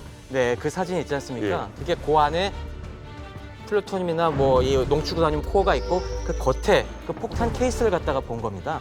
생각보다 좀 쉽게 설명을 해주셔가지고 뭔지 알 것 같아. 이게 됐어요. 이런 다양한 기술들이 사실 지금 우리가 실전에서 쓰는 강대국들이 쓰는 핵무기에는 다 녹아 있는 것이고요. 그래서 이미 강대국들은 수많은 핵실험을 통해서 이런 소형화에 필요한 다양한 데이터들을 축적하고 있습니다. 아, 그냥 그게 과시하려고 터뜨린 게 아니라 프랑스가 막 어디 바다에서 섬에서 막 이렇게 막 그랬던 게 다 이런 거네요. 이런 그렇습니다. 이거에 필요한 데이터를 얻기 위해서 정확한 제어를 위해서는 그 데이터가 필요한데 그건 아무도 공개 안 해주거든요. 조금 긍정적인 부분 찾아볼까요? 뭐 북한이 뭐 다른 나라 말 듣는 국가는 아니잖아요. 뭐 지금 그럴 상황도 아닌 것 같고 북한을 또 온전히 통제할 수 있는 국가가 또 있는 것 같지도 않고. 그러게. 근데 어찌됐건 지금 이제 7차 핵실험을 할지 말지 저울질하고 있어요. 근데 7차 핵실험의 가장 핵심은 이제 전술핵, 핵의 소형화다. 그게 뭐냐면 지금 실험을 감행한다는 얘기는 아직까지 이 전술핵의 기술은 없다. 이렇게 보는 게 맞는 건가요? 그렇지도 않아요. 그러니까 배낭에 넣을 만큼 작게 핵물질을 만드는 데는 이르지 못해도 상당 부분 북한이 소형화한 것으로 우리 정보당국은 보고 있습니다. 작년에 북한 김정은이 공개를 했어요. 소형화하는 데 성공한 이 전술 핵탄두를 하나 공개했어요. 이름도 무시무시해요. 화산 31형인데 이거예요. 화산. 어? 어머 통통하다. 진짜 작다. 얘예요. 어머 통통하다. 진짜 작다. 얘예요. 그러니까 지금 짭정훈이 자기가 보기에도 큰데 이러죠. 그러니까 사실은 커요. 하지만 작아요. 아. 이게 무슨 얘기냐면 북한이 대대로 핵탄두를 공개해 왔어요. 처음에 공개했을 때는 길이 1m짜리 큰 핵탄두를 공개했어요. 그러다가 이게 직경 50cm. 와. 작아졌죠. 그리고 북한 스스로 밝히기를 어떤 발사체에 넣어도 딱 맞는, 그러니까 표준화된 소형 핵탄두다라고 선전을 했거든요. 그래서 이 사이즈를 우리가 측정해 봤을 때 북한에 갖고 있던 다양한 미사일 중에 어디에 이게 들어맞는지를 우리 군 당국과 우리 정보 당국이 분석을 했는데 일단 북한판 이스칸데르라고 불리는 KN-23에 딱 맞아요. 그리고 화살 1, 2형 미사일에도 이게 딱 맞아요. 그리고 헤일이라는 북한 미사일이 있어요. 신형 미사일인데 바다 밑으로 가는 그 헤일에도 이게 들어가고요. 이야, 바다까지. 소형 SLBM에도 이게 딱 들어가요. 그러니까 사실 진짜 무서운 건 방금 제가 얘기한 북한판 이스칸데르 KN-23 화살 1, 2 헤일 SLBM이 미국이나 일본을 노리는 무기가 아니라 이 우리나라를 노리는 무기예요. 아, 사정거리가. 네. 이런 점에서 상당히 좀 무서울 수 있다는 거죠. 좀 종합적으로 설명을 좀 드리자면 지금 저 판넬에 보면 김정은 뒤쪽에 사진 있잖아요. 예, 살짝 가려져 있는데 그리고 이제 흐릿하게 나오잖아요. 뭐예요? 8개의 미사일과 거기에 요 화산 31이 탑재된 모습을 보여주고 있는 거예요. 여기 탑재돼 있구나. 네, 그래서 이 화산 31을 공개할 때 8종의 미사일들에 탑재할 수 있다라고 북한이 밝혔습니다. 자, 그러면은 이 북한이 보유하고 있는 전술 핵탄두 화산 31을 어디에 꼈을 때 어디까지 위협을 받을 수 있을지를 우리가 알아야 되잖아요. 그래서 제가 그거 한 판에 정리해 드릴게요. 이것만 알면 북한 핵미사일에 대해서 다 아시는 거예요, 오늘. 어디 가서 이거 못 봅니다. 자, 이제 북한이 화산 31을 실을 수 있는 투발 수단 8종을 제가 다 출력해 왔어요. 하나하나씩 좀 짚어 드릴게요. 먼저 근거리 전술 유도탄 CRBM으로 부르는 녀석이 이 녀석입니다. 이거는 멀리 안 나가요. 사거리가 한 130km밖에 안 나가는데 문제는 이게 저고도로 날아가서 레이더망에 잘 안 걸려. 보통 개성에서 쏜다라고 가정을 했을 때 이게 한 130km 되니까 서울 인근 수도권 요 정도가 사거리 이 안에 들어오거든요. 그런데 이 안에 아까 전술 핵탄두가 탑재가 돼요. 그러니까 굉장히 무서운 얘기죠.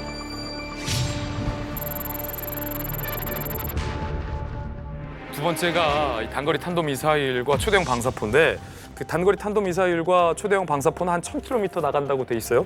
그래서 보통은 이제 부산을 겨누는데 발사 각도만 잘 조절하면 제주까지도 타깃이 들어올 수 있다라고 알려져 있어요. 여기에도 화산 31이 들어갑니다. 그 다음부터가 이제 조금 머리가 아파지는데 앞서 제가 북한판 이스칸데르 미사일로 불리는 KN-23형이 있다고 했잖아요. 여기에도 화산 31이 들어가는데 이게 개량형도 나와 있거든요. 요격 미사일을 피하기 위해서 풀업 기동을 합니다. 이게 위아래 막 이상한 기동을 해요.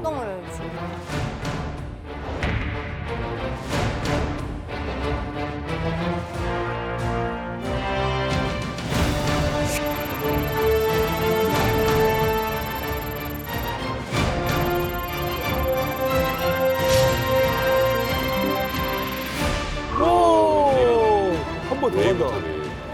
한 번 더 꺾어버려? 한 번 더.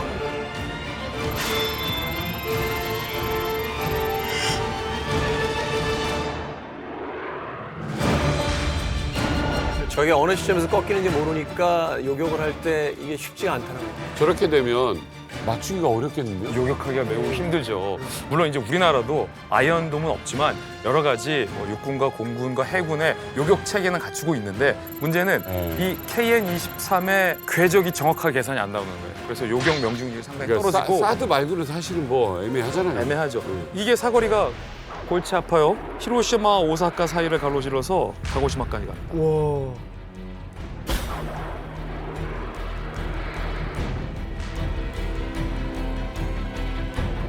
그다음에 화산 31이 장착될 수 있는 미사일도 있어요. 바로 잠수함용 탄도 미사일과 핵 무인 수중 공격정인데 요거는 잠수함에 실어서 동해로 은밀하게 기동을 한 다음에 원하는 곳 어디든 다 타깃으로 둘 수가 있죠. 뭐 울진 삼척의 원자력 발전소 시설을 타깃으로 할 수도 있는 거죠. 그 다음은 뭐 이제 벌써 보면 사이즈가 큰데 북한에서 화살 1, 2형인데 일본 나가사키에 있는 뭐 미군 함대 기지나 이와쿠니에 있는 미 해병대 기지까지도 타격이 가능한 장거리 미사일도 실립니다. 아, 이거 무시무시하잖아요. 이건 한국, 일본, 미군 기지들, 뭐 이건 공군 기지 뭐 할 거 없이 다 사정거리 다 들어가네요. 북한의 입장에서 전략 핵무기는 미 본토를 공격할 수 있는 무기예요. ICBM에 실을 수 있고 위력도 수백 킬로톤 정도 나오는 굉장히 큰 핵탄두일 거예요. 근데 이거는 단거리 탄도 미사일, 아까 8종의 미사일들은 다 이 한반도 지역에서 운용할 수 있는 미사일들이에요. 네. 그러니까 저렇게 컴팩트하게 만들어서 미사일에 넣고 쏘더라도 재래식 탄두를 갈아 껴서 쓰더라도 문제가 없다는 거예요. 그러니까 전술 핵을 만들었으면 그 다음에 이제 운반체거든요. 왜냐하면은 뭐 미사일이라는 걸 만들게 되면 항상 뭐 요격 가능성이 있지 않습니까? 그러니까 요격을 피해서 가야 되는 겁니다. 예를 들어 이번에 히즈볼라가 그만한 미사일, 또 이란이 그만한 미사일을 쐈는데 대부분 다 아이언돔에 막혀가지고 요격 당했단 말이죠.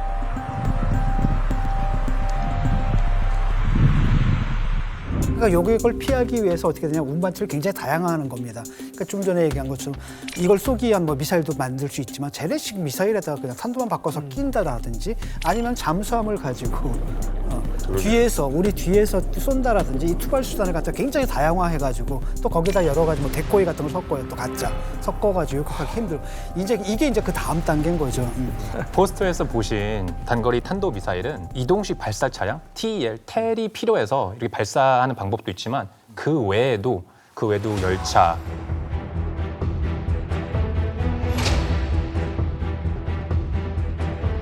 아니면 바지선,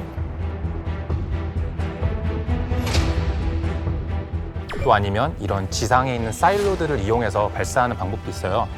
근데 그 텔을 써서 발사하는 거는 약간 한도, 리밋이 있어요. 왜냐면 미사일이 크잖아요. 커서 거기서도 실어야 되고 또 거기서 실은 후에 발사하는 리밋, 동시에 발사하는 캐퍼빌리티가 아주 낮다 이거죠. 그 큰 데서 하려면.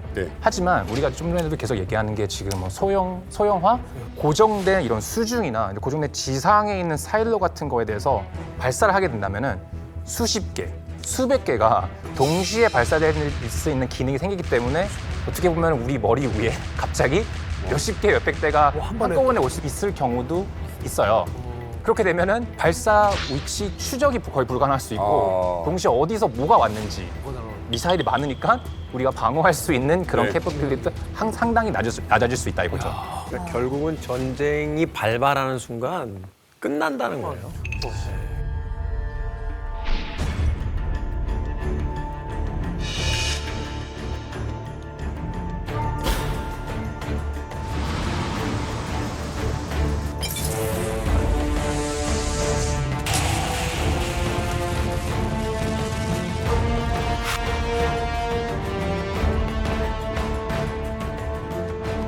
그런데 이게 있습니다. 자, 북한이 이렇게 만들었어. 근데 지금 보면은 막 미국만 상대하는 것 같고 막 이러는 것 같지만 이판사판으로 가자라고 했을 때 과연 중국과 러시아는 그래. 네가 갖는 거 뭐 우리한테 뭐 뭔 상관이야 라고 손 놓고 있을 것이냐. 핵 보유국들은 다른 나라들이 핵을 보유하는 것을 결사 반대하겠죠. 왜냐하면 그 지위를 잃어버릴 수가 있는 거고 북한이 당장 그 핵탄두의 방향을 남한 또는 미국을 겨냥하고 있지만 핵탄두 방향이 정해진 게 아니거든요. 이게 딱 돌면 어디예요? 중국이고 바로 러시아가 되는 거고 이게 막 확보하게 되면 사실 중국과 러시아도 북한을 통제하기 굉장히 힘들어지는 이런 상황이 된단 말이죠. 근데 현재 지금 러시아 같은 경우에는 제코가 석자예요. 우크라이나에서 그 소모전이 벌어지고 있지 않습니까? 그 탄약 같은 것들, 재래식 무기 생산들을 대부분 다 지금 북한에서 지금 의존하고 있거든요. 그러니까 북한이 뭐 한다 하더라도 지금 거기에 신경 쓸 겨를은 없습니다. 근데 중국 같은 경우에는 다릅니다. 지금 중국 같은 경우에는 북한과의 관계도 좀 뻐긋거리고 있는데 그런 상황에서 북한이 막 핵실험하거나 이러면은 북한이라는 나라가 중국 말을 갖다 또 호락호락 들어주는 나라가 아니거든요. 그러니까 중국에서도 굉장히 불만을 갖겠죠. 게다가 또 하나는 뭐냐면 중국이 두려워하는 건 뭐냐. 이걸 빌미로 해서 예를 들어 대만, 일본, 또 남한. 그렇죠. 이거는 더 안 되는 거죠. 근데 지금 뭐 다시 한번 강조해드리지만 중국과 북한 관계가 생각보다 굉장히 안 좋아요 지금요. 시진핑 같은 경우에는 북한 핵 개발 절대 안 된다요. ICBM 보유도 안 되고. 그런데도 불구하고 계속 이제 김정은이 핵 개발도 하고 이제 ICBM 개발하니까 기억나시죠? 2015년도에 그 중국 전승 70주년 기념 열병식 할 때 우리나라 박근혜 대통령은 바로 푸틴과 나란히 천안문 누각 안에 있었어요. 근데 북한 대표였던 최룡해는 누각 바깥에 땡볕에 있었거든요.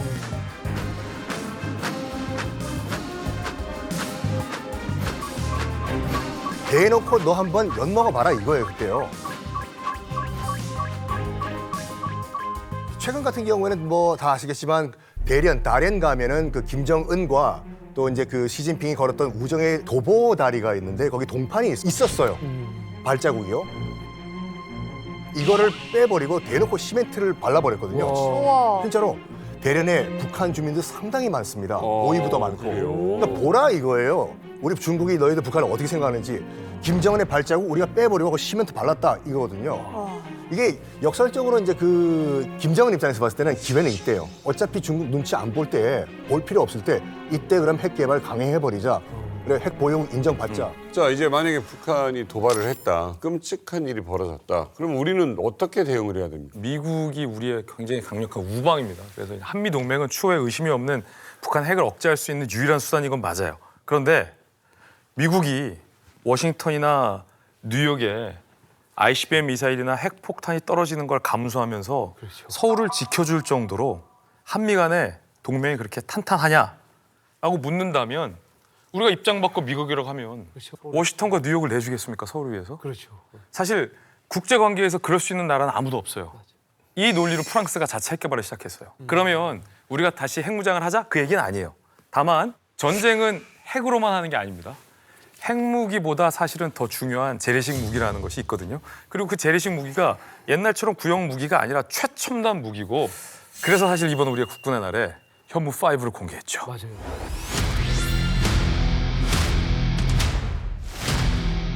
현무 미사일은 북한의 핵 미사일 위협 시 선제적 타격이 가능한 대량 응징 보복의 핵심 수단입니다.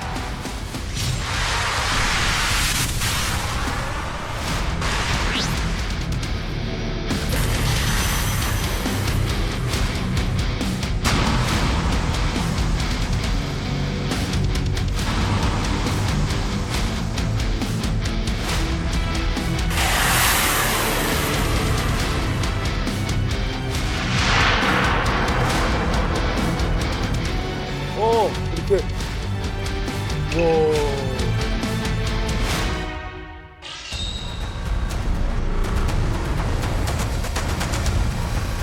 아, 저 괌에서 가끔 오는 애 아니에요? 자주 와요. 죽음의 백조 한반도에. 죽음의 백조라 불리는 B1은 위기 고조 시 신속하게 한반도에 전개하여 억지력을 발휘할 것입니다.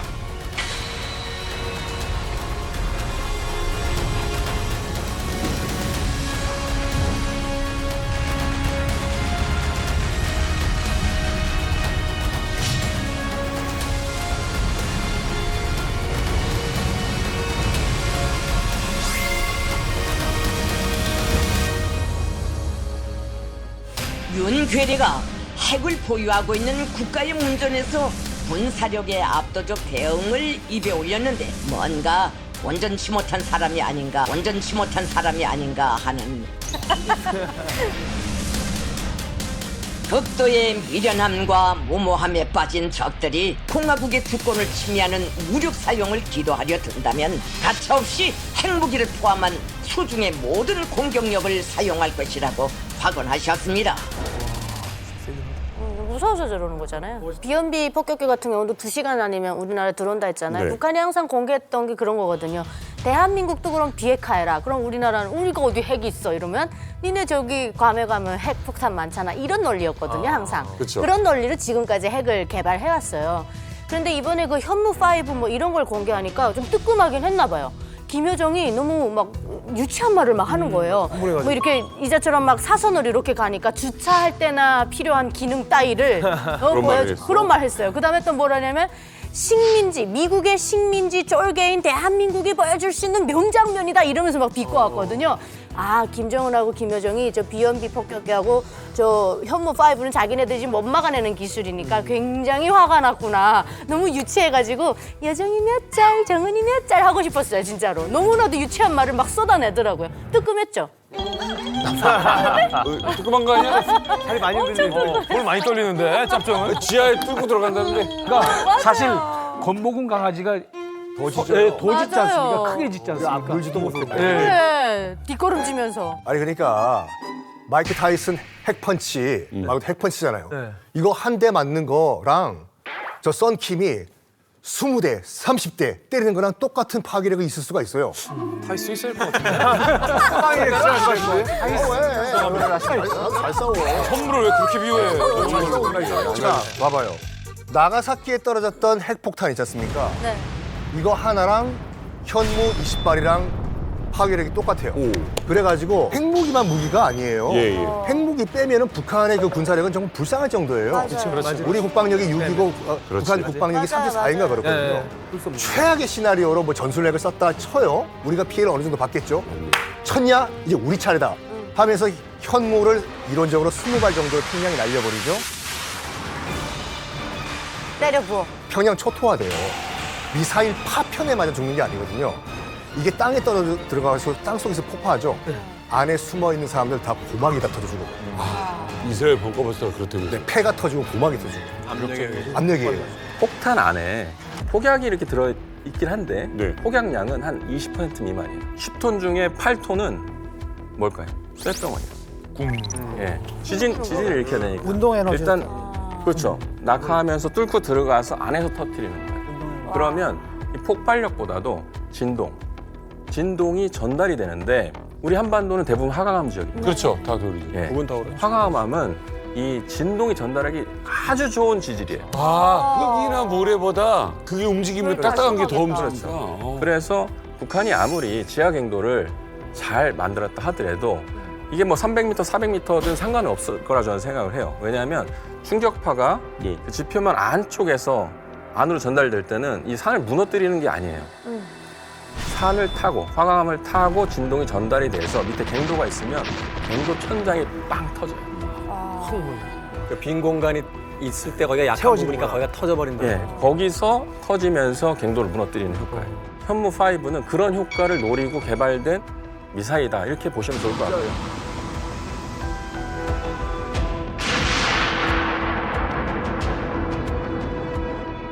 저는 아까 그 현무5 동영상을 보면서 한 가지 또 다른 시점에서 또 봤는데 아까 말씀하신 그 B1B 폭격기 말씀하셨잖아요. 그것도 쉽게 말하면 이제 바머인데 그 바머가 이번 국군의 날에 이제 참가를 했잖아요. 근데 그것도 되게 좀 큰 의미가 있어요. 이번 71년도에 한미 동맹의 우리 항상 그 메시지는 우리는 항상 한국의 이런 안정과 여기에 우리는 그 위협을 낮추기 위해서 우리는 항상 지켜줄 준비가 되어 있다. 이 B1B 바머는 유일하게 초음속 기종으로, 즉 슈퍼소닉이죠. 그 마크 1.25하고 12,500km로 할 수 있는 거예요. 괌 기지에서 한반도로 오는 거는 2시간 걸립니다. 그러니까 언제든지 항상 ready. 그래서 미국의 해군의 이런 라인이 있잖아요. Ready now, ready anywhere. 우리 항상 준비가 되어 있다는 거. 오늘 알바름 제대로 나오시는데요? 제가 영어가 좀 부족해서 좀 공부 좀 하고 있어요. 멋있어요. Ready anywhere.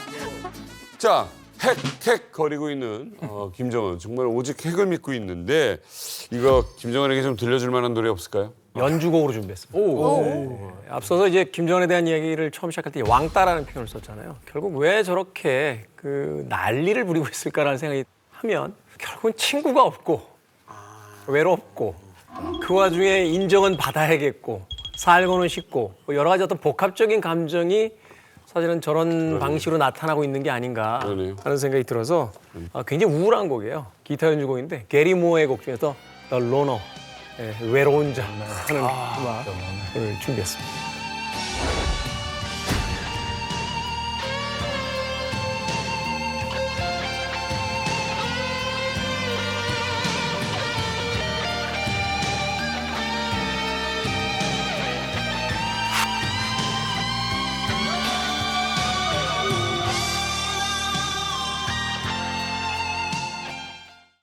러시아 단체 관광객이 북한으로 몰려들기 시작했어요. 12월이 되면 모든 국적 여행자에게 관광을 허가한다고 합니다. 야, 대박이다, 여기. 어디야? 어머머머.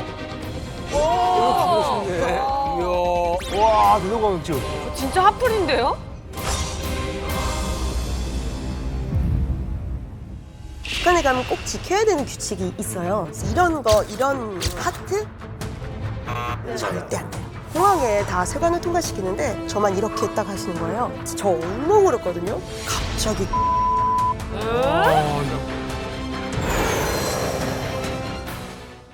즐겨봐 너의 세상 플레이 더 넥스트 채널 A.